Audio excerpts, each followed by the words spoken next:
So understanding regression metrics is also one thing that comes under your model evaluation and metrics. So what we have been doing so far is understanding the various factors in classification.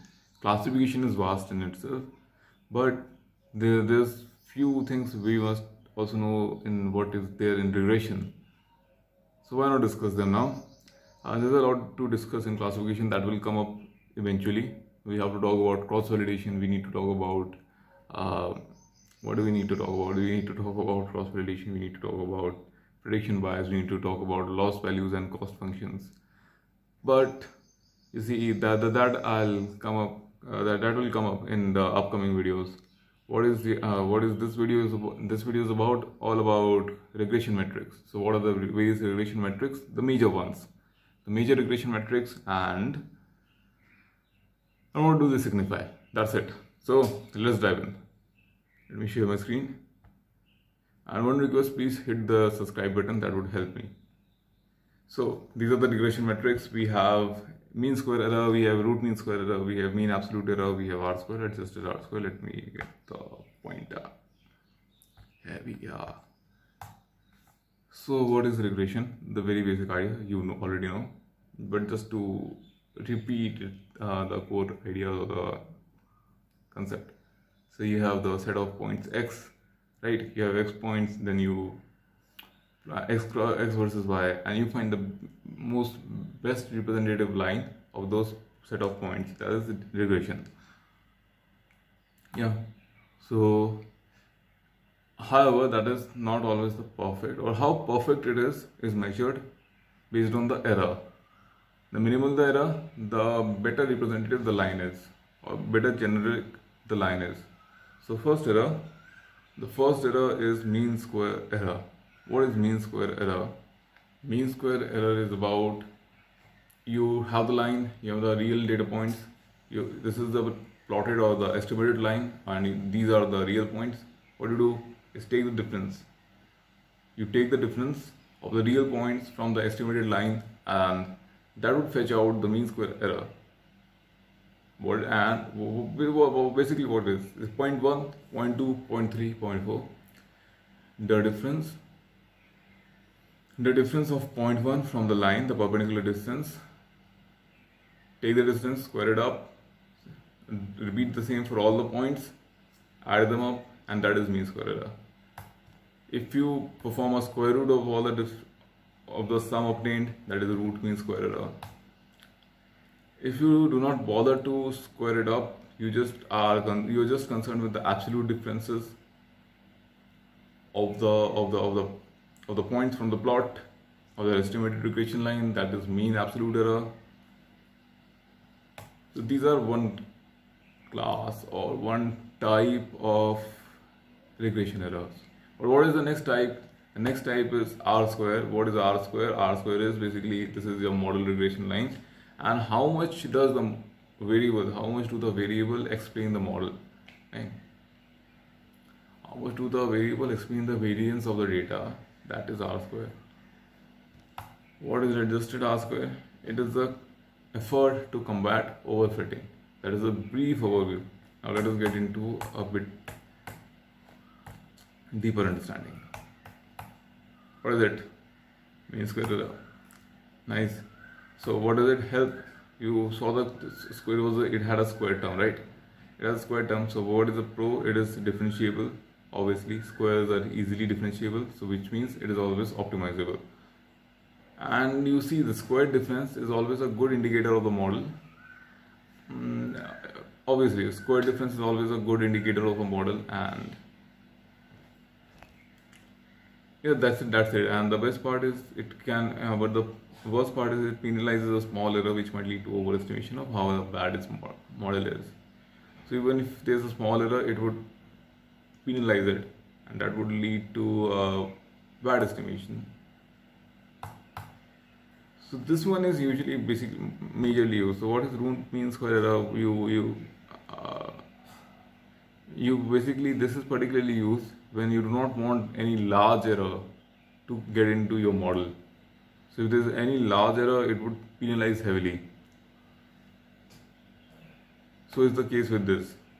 they do not permit large errors.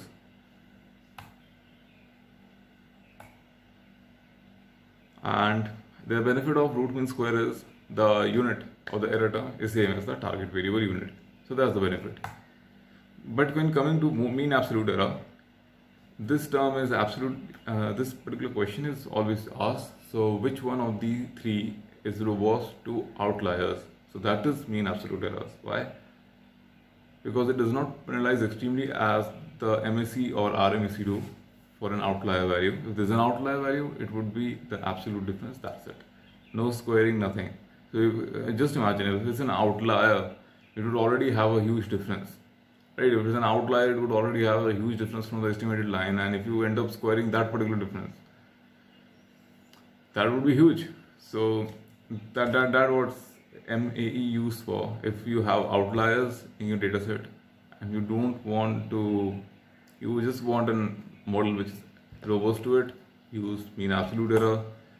If you want, this is basically everywhere used to root mean square error.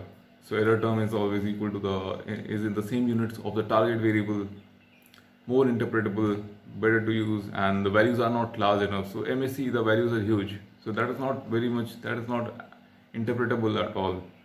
So the benefit of using root mean square is the values are quite understandable, interpretable, and the units are also interpretable. So we use root mean square quite often. Coming to R square, what is R square value? R square is basically how explainable the model is.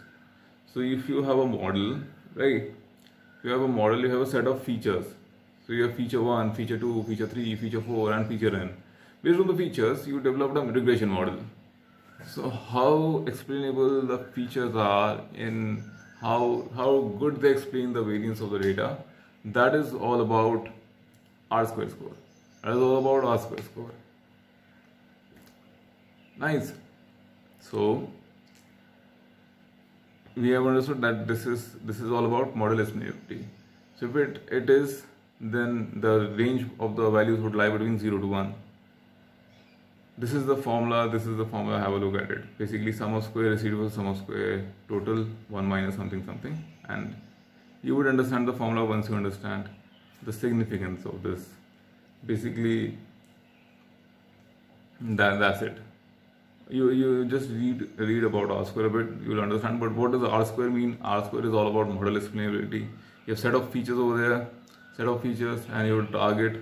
So based on the set of features, how explainable the model generated is. So you will get a score of 0.889, right? You get a score of 0.89. So that means the 89% of the variance of the data is being explained by the model using these particular set of features. Now if you add 2 or 3 more features, the R square score would increase to 0.93. So you would say that model performance has increased, or has it?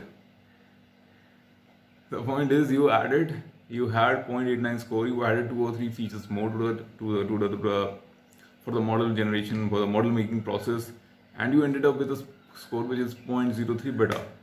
So you would reach a conclusion that the model, this particular model number 2 is better and explains the variance of the data set in a better manner as compared to the previous one. So to validate this particular sentence or the statement, we have adjusted R square. What does it do?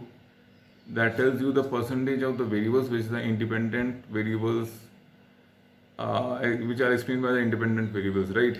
So R square score for your first, the original set of variables or the features had a score of 0.89. Then adjusted R square score might have improved, might have decreased as well. If it had increased, that would definitely mean that those features were the best features. Those features explain the variance, and having them in the data set and the model creation is the best choice. However, if your model performance decreases, the adjusted R square decreases, that means that model is simply overfitting and those features are redundant and need not to be added. Those can be dropped. So that is a brief overview of what R square, adjusted R square, mean absolute error, root mean absolute and mean square error are. This is understand the differences. This is used for optimizer, is highly optimizable good indicator of the error. Slight error might lead to overestimation. Root means RMSE, same error units as that of the target variable. Mean absolute error, use always when you want a model which is robust to outliers. R square for model explainability, for the variance, for variance explainability. Then we have adjusted R square. Adjusted R square is all about telling the percentage of the variance which can be explained with the help of the independent variables, right? So adding an independent variable to the feature set, does it help or does it not? This is all about adjusted R square. I hope that helped. Take care, bye-bye. There's a lot to come on the model evaluation and metrics, but gradually. Alright, take care, bye-bye.